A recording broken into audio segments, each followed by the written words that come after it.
लेकर नेता प्रतिपक्ष और राजद नेता तेजस्वी यादव ने राज्य सरकार पर तीखा हमला बोला। उन्होंने कहा कि खगड़िया और अलौली से राजद विधायक के ड्राइवर की हत्या कर दी गई है, जो अपराध की चरम स्थिति को दिखाता है। तेजस्वी ने आरोप लगाया कि अब अपराध सुनियोजित तरीके से किए जा रहे हैं और इसकी गाथा उप मुख्यमंत्री आवास से लिखी जा रही है। उन्होंने कहा कि मौजूदा सरकार में पीड़ितों की कोई सुनवाई नहीं हो रही है। दी गई है और सरकार जो है चेतावस्था में। बिहार सरकार जो है पूरी तरीके से फेल हो चुकी है। अभी निकल ही रहे थे तो एक और सूचना मिली कि खगड़िया अलौली के जो हमारे विधायक हैं उनकी ड्राइवर की भी हत्या कर दी गई। तो आप समझिए कि लगातार जो है अपराध बिहार में चरम पर है और अपराध अब सुनियोजित ढंग से हो रहा है, हत्याएं अब सुनियोजित ढंग से हो रही है। अब डिप्टी सीएम आवास से जो है अपराध की गाथा जो है गथी जा रही है। कोई कार्रवाई नहीं, कोई सुनवाई नहीं इस सरकार में। भ्रष्टाचार का हालत आप लोगों ने देख लिया। इंजीनियरों के घर से करोड़ों करोड़ रुपए मिल रहे हैं, किसी पे कार्रवाई नहीं की जा रही है। तो ये सरकार तो पूरी तरीके से अपराधियों का संरक्षण ही नहीं दे रही, बल्कि अपराधी जो है विजय और सम्राट हो गए और भ्रष्टाचार में ये सरकार डूब गई है।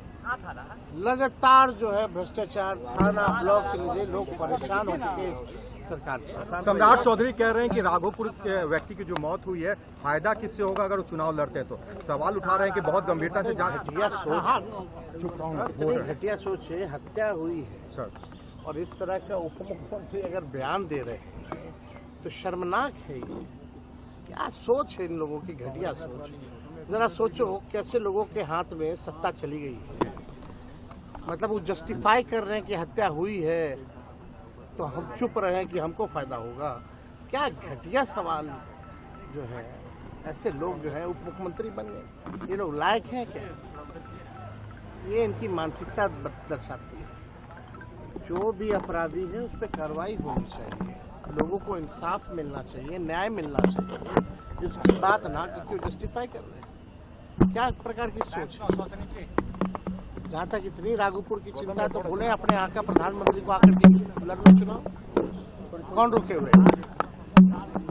तो इतनी घटिया सोच, इतना घटिया बयान, बिलो द बेल्ट, इन्हीं लोग से उम्मीद की जा सकती है। कांग्रेस की तरफ से जो वीडियो डाला गया प्रधानमंत्री की मां को लेकर, बीजेपी का इंडिया ब्लॉक ने मजाक उड़ाया। मां बहन का सम्मान नहीं ये लोग करना चाहते हैं, लगातार ये मंच पे होती है।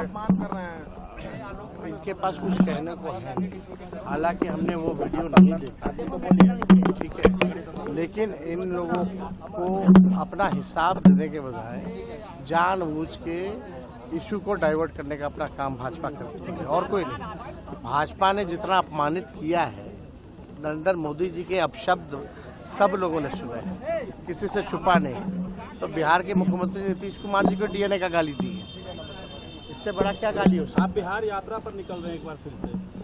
अब हम लोग शेड्यूल जो हमको लगता है कि 16 तारीख से जो है, जो बाकी के जिले जो बच गए थे, जिस जिलों में हम लोग नहीं जा पाए थे, उन जिलों में हमको लगा कि जाना चाहिए। उन जिलों में जो है हम लोग यात्रा अमित शाह भी आ रहे हैं, अभी हम लोग जाएंगे। एक ही बात है, हम जाए तो प्रधानमंत्री 15 तारीख को आ रहे हैं। तेजस्वी जी प्रधानमंत्री भी आ रहे हैं 15 तारीख को। अमित शाह भी आ रहे हैं, जेपी नड्डा लगातार बिहार। अरे क्यों नहीं आएंगे? चुनाव के बाद नहीं आएंगे, चुनाव है तो आएंगे। चुनाव तक जुमला बोलेंगे, चुनाव के बाद बिहार को भूल जाएंगे। यही काम है उन लोगों का। तमिलनाडु के सर मंत्री हैं दुरे। अब छोड़िए, अब वहाँ कहाँ तेजस्वी यादव जिंदाबाद, जिंदाबाद, तेजस्वी यादव जिंदाबाद, जिंदाबाद।